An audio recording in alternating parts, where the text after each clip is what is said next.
kerjasama ekonomi internasional adalah kerjasama beberapa negara yang saling menguntungkan di bidang ekonomi. Secara umum, kerjasama ekonomi internasional ditujukan untuk mempercepat perkembangan ekonomi masing-masing negara di kawasan tersebut. Yang pertama, mencukupi kebutuhan dalam negeri. Kedua, meningkatkan produktivitas dalam negeri. Ketiga, memperluas lapangan kerja. Keempat, meningkatkan pendapatan negara melalui ekspor. Kerjasama ekonomi bilateral, yaitu kerjasama ekonomi yang melibatkan dua negara. Contoh, kerjasama bilateral antara Indonesia dan Inggris. Ya, seperti pada bidang pendidikan, yaitu pertukaran pelajar. Yang kedua, kerjasama ekonomi regional, yaitu kerjasama di antara beberapa negara di kawasan tersebut, seperti MEE atau Masyarakat Ekonomi Eropa, AFTA, ASEAN Free Trade Area.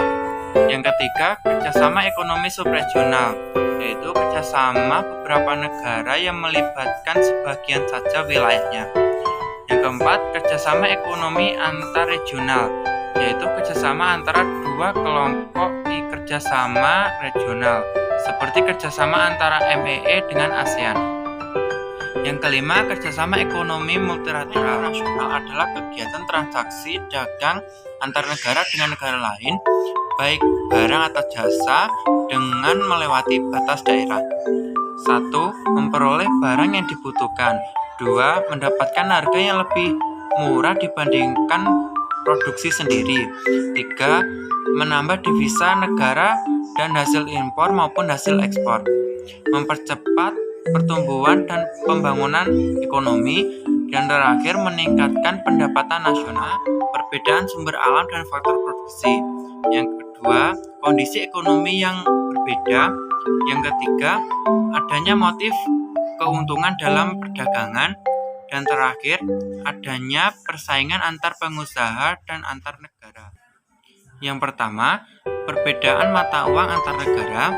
Yang kedua, kualitas sumber daya yang rendah. Yang ketiga, adanya kebijakan impor dari suatu negara. Yang terakhir, terjadinya perang.